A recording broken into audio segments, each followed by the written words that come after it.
उपराष्ट्रपति जेडी वांस ने एलोन मस्क की तीसरी राजनीतिक पार्टी बनाने के खिलाफ चेतावनी दी है और कहा है कि ये रिपब्लिकन पार्टी और राष्ट्रपति डोनाल्ड ट्रंप की मागा मूवमेंट के प्रति वफादार रहकर अधिक प्रभाव डाल सकते हैं। वांस की ये टिप्पणी उस समय आई जब रिपोर्ट्स में दावा किया गया कि मस्क अपनी कंपनियों पर ध्यान केंद्रित करने के लिए अमेरिका पार्टी की योजना को रोक रहे हैं। वॉल स्ट्रीट जर्नल के अनुसार मस्क के सहयोगियों ने कहा कि उन्होंने आधिकारिक तौर पर नई पार्टी बनाने से इनकार नहीं किया है और भविष्य में अपना मन बदल भी सकते हैं। मस्क ने रुकी हुई इंडस्ट्रीज को हिला देने का ट्रैक रिकॉर्ड साबित किया है। एलोन मस्क अगर सोच समझकर तीसरी पार्टी बनाते हैं तो ये एक जमी जमाई व्यवस्था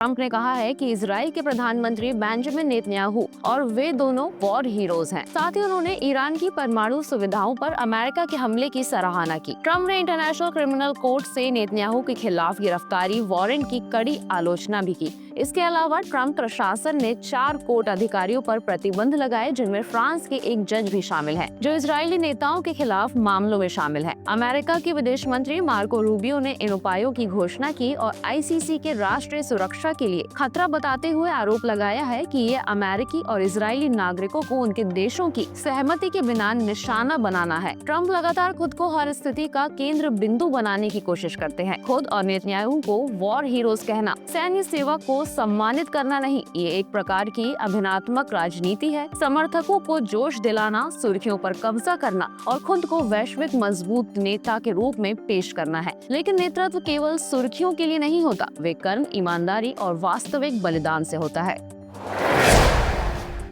भारत ने अग्नि 5 एक इंटरमीडिएट रेंज बैलिस्टिक मिसाइल का सफल परीक्षण किया, जो कि 5000 किलोमीटर तक के लक्ष्यों को भेज सकती है और देश की रणनीतिक सैन्य शक्ति को दर्शाती है। रक्षा मंत्रालय ने बताया कि ये परीक्षण उड़ीसा के चांदीपुर स्थित इंटीग्रेटेड टेस्ट रेंज से स्ट्रेटेजिक फोर्सेस कमांड की निगरानी में किया गया और इसने सभी ऑपरेशनल और तकनीकी मानकों को प्रमाणित किया। अग्नि 5 लगभग पूरे एशिया, जिसमें उत्तरी चीन भी शामिल है, और यूरोप के कुछ हिस्सों तक तबाही कर सकती है और ये भारत की परमाणु प्रतिरोधक नीति का एक प्रमुख हिस्सा है। भारत की हालिया रक्षा प्रगति, विशेषकर अग्नि 5 का सफल परीक्षण, एक स्पष्ट संकेत है कि देश रणनीतिक आत्मनिर्भरता, विश्वसनीय प्रतिरोध और बढ़ती भू राजनीतिक अस्थिरता के बीच तैयारियों की दिशा में आगे बढ़ रहा है। यदि भारत रक्षा में मजबूत और कूटनीति में विवेकशील बना रहता है, तो वे न केवल एक शक्तिशाली राष्ट्र बल्कि एक स्थिरता प्रदान करने वाली शक्ति बन सकता है।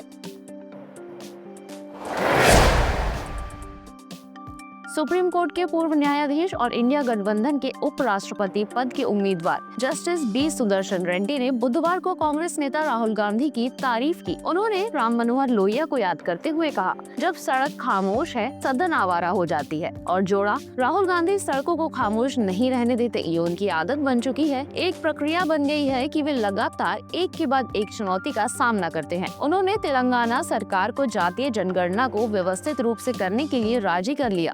न्यायमूर्ति बी सुदर्शन रेड्डी की उपराष्ट्रपति पद के लिए इंडिया गठबंधन द्वारा की गई नामांकन के साथ ही उनका राहुल गांधी की सार्वजनिक रूप से प्रशंसा करना एक राजनीतिक प्रतीकात्मकता है और एक महत्वपूर्ण संदेश भी। जब एक पूर्व न्यायाधीश लोहिया को याद करते हुए राजनीतिक सक्रियता की सराहना करता है, तो वे न्यायपालिका, नागरिक समाज और जन राजनीति के बढ़ते समन्वय को दर्शाता है। So I come from that school of thought.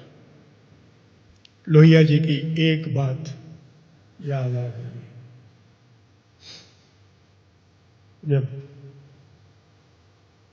सड़क खामोश है, सदन आवारा।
रूप से न्यायपालिका का अपमान करने के आरोप में पुणे की एक सिविल कोर्ट ने समन जारी किया है। ये समन अधिवक्ता वाजिद रहीम खान द्वारा दायर याचिका के बाद जारी हुआ। कोर्ट ने तीनों को 28 अक्टूबर को सुबह 11 बजे व्यक्तिगत रूप से पेश होने के निर्देश दिए हैं। अधिवक्ता खान के अनुसार याचिका में फिल्म पर आरोप लगाया गया है कि ये न्यायिक प्रणाली का मजाक बनाती है और अदालत की कार्यवाही का अपमान भी करती है। उन्होंने याचिका में एक दृश्य पर आपत्ति जताई जिसमें जजों को मामा जैसे अपमानजनक शब्द से संबोधित किया गया है। बीसीसीआई की पुरुष चयन समिति द्वारा श्रेयस अय्यर को 15 सदस्यीय एशिया कप टीम से बाहर किए जाने के कुछ ही दिन बाद नई रिपोर्ट्स में ये संकेत मिल रहा है कि अय्यर को इसके बदले में कुछ मुआवजा मिल सकता है। अय्यर जिन्होंने 2 अलग-अलग आईपीएल टीमों को लगातार 2 सीजन फाइनल तक पहुंचाया और 2024 में एक खिताब भी जीता, अब टीम इंडिया के अगले वनडे कप्तान की दौड़ में सबसे आगे हैं। एशिया कप टूर्नामेंट 29 सितंबर से यूएई में शुरू हो रहा है और ये T20 फॉर्मेट में खेला जाएगा। बीसीसीआई के मुख्य चयनकर्ता अजीत अगरकर पहले शुभमन गिल को सभी फॉर्मेट में कप्तानी का संकेत दे चुके हैं।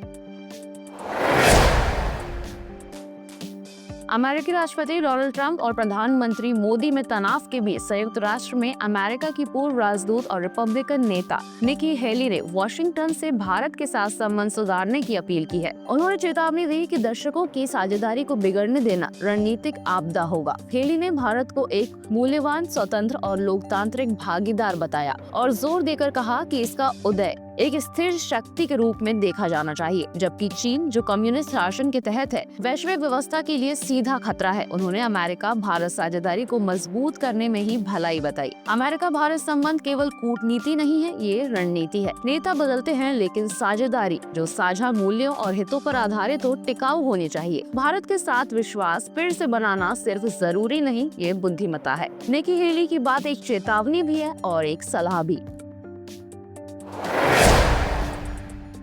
इंटरनेशनल सोलर अलायंस के महानिदेशक आशीष खन्ना ने कहा कि साल के अंत तक ISA 17 देशों में उत्कृष्टता केंद्र स्थापित करेगा और भविष्य में भारत में एक वैश्विक क्षमता केंद्र की स्थापना करेगा जो सोलर एनर्जी के लिए सिलिकॉन वैली जैसा होगा। खन्ना ने कहा कि कई देश भारत के इंजीनियरों को अपने सोलर प्रोजेक्ट्स के लिए आवश्यक मानव संसाधन के रूप में देख रहे हैं। इसमें डिजिटल टेंडर, संचालन और रखरखाव और पुनः प्रशिक्षण शामिल है। भारत आने वाले दिनों में क्षेत्रीय ग्रिड कनेक्टिविटी सिस्टम को मजबूत करेगा जिसमें one sun one world one grid प्रणाली भी शामिल है, जिससे अलग अलग देशों की ग्रिड एक दूसरे को बिजली सप्लाई कर सकेंगी। भारत का सोलर एनर्जी में बढ़ता नेतृत्व सिर्फ पर्यावरण के लिए अच्छा नहीं, ये भू राजनीतिक और आर्थिक रूप से भी समझदारी है। अगर महत्वाकांक्षा, प्रतिभा और अमल का सही मेल रहा तो सोलर सिलिकॉन वैली बनने का सपना भारत का वैश्विक पहचान बन सकता है।